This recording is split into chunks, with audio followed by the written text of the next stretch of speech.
Nitish Kumar, CBI, ED, तेजस्वी, लालू, राबड़ी, किरदार वही, बिहार वही, सियासी पटकथा वही। बस साल बदला, तब 2017 था, आज 2023 है। अब सवाल है कि क्या साल बदलने के साथ एक बार फिर नीतीश कुमार की चाल भी बदलेगी। हाजिर है आपका बिहारी पत्रकार, नाम है मोहन कुमार। इन्ने उन्ने का नहीं, यहाँ होगा ओनली बिहार। आगे बढ़ने से पहले एक अपील, अगर आप आरोप प्रत्यारोप से परे ठोस विमर्श वाली खबरें और वीडियो देखना चाहते हैं तो क्विंट का मेंबर बनिए। कैसे? वीडियो के डिस्क्रिप्शन में जाकर क्लिक कीजिए। लालू एंड फैमिली पर सीबीआई, ईडी के कसते सिकंजे के बाद नीतीश कुमार अगला कदम क्या उठाएंगे, इस पर पुख्ता तौर पर कुछ नहीं कहा जा सकता है। ऐसा हम क्यों कह रहे हैं ये बताएंगे, लेकिन उससे पहले उनका ये बयान सुनिए। जो कर रहा आज जिन पर हो रहा तो अपना जवाब दे ही रहे हैं, तो इसमें हमको क्या कर। अब जहाँ पर भी हो रहा है, कुछ भी हो रहा है, जिनके बारे में अभी हो रहा, बोलिए ना। 17 में हुआ था ना, और मान लीजिए कि सारी बात हो गई, हम फिर अलग ले गए, तो 5 साल बीत गया, सब रेड हुआ, अब फिर हम लोग एक साथ हो गए, तब फिर रेड हो रहा, तब इसमें क्या कर। प्रदेश में नीतीश कुमार के इस बयान की चर्चा हो रही है। एक तरफ नीतीश कुमार कह रहे हैं कि जिसके साथ हुआ है वो जवाब दे ही रहे हैं, हम क्या बोलेंगे, तो दूसरी तरफ वो गठबंधन का धर्म निभाते हुए भी दिख रहे हैं और कह रहे हैं कि महागठबंधन की सरकार बनते ही रेड शुरू हो गए हैं। लेकिन नीतीश कुमार खुलकर कुछ भी कहने से कतरा रहे हैं। अब जरा आपको फ्लैशबैक में लेकर चलते हैं। साल था 2015। विधानसभा चुनाव के बाद नीतीश कुमार ने आरजेडी के साथ मिलकर सरकार बनाई थी, लेकिन 2017 में नीतीश कुमार महागठबंधन से अलग हो गए थे।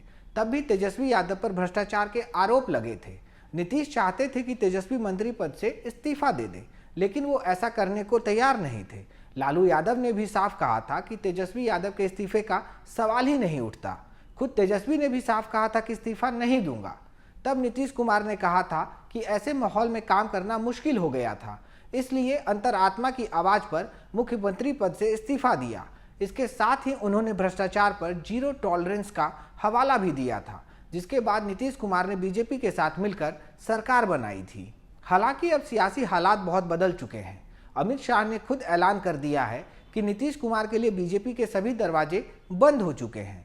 लालू भी कस्में खा रहे हैं कि वो बीजेपी और आरएसएस के सामने घुटने नहीं टेकेंगे। उन्होंने ट्वीट किया, संघ और बीजेपी के विरुद्ध मेरी वैचारिक लड़ाई रही है और रहेगी। इनके समक्ष मैंने कभी भी घुटने नहीं टेके हैं और मेरे परिवार एवं पार्टी का कोई भी व्यक्ति आपकी राजनीति के समक्ष नतमस्तक नहीं होगा। जब बीजेपी नीतीश के साथ जाने के लिए तैयार नहीं है, आरजेडी झुकने को तैयार नहीं है, फिर ऐसा क्यों लग रहा है कि बीजेपी साल 2017 की सियासी स्क्रिप्ट की रीमेक बनाने में जुटी है। स्वाभाविक लड़ाई यह होती कि बीजेपी महागठबंधन के खिलाफ मोदी, विकास के नाम पर और अपने कोर वोटर्स के दम पर चुनाव में उतरती। लेकिन राजनीतिक जानकारों की माने तो बीजेपी को कहीं न कहीं डर है कि वो सिर्फ विकास और मोदी के नाम पर जेडीयू और आरजेडी को टक्कर नहीं दे सकती है। जाति फैक्टर भी महागठबंधन के फेवर में है। वरिष्ठ पत्रकार कुमार पंकज कहते हैं कि 2017 की सियासी हवा अलग थी और 2023 की सियासी हवा अलग है। नीतीश कुमार का सियासी कद कम होता जा रहा है। पिछले चुनाव में जेडीयू की सीटें कम हुई हैं। नीतीश का जनाधार धीरे धीरे सिमटता जा रहा है। वहीं बीजेपी बहुत संभल कर कदम रखेगी।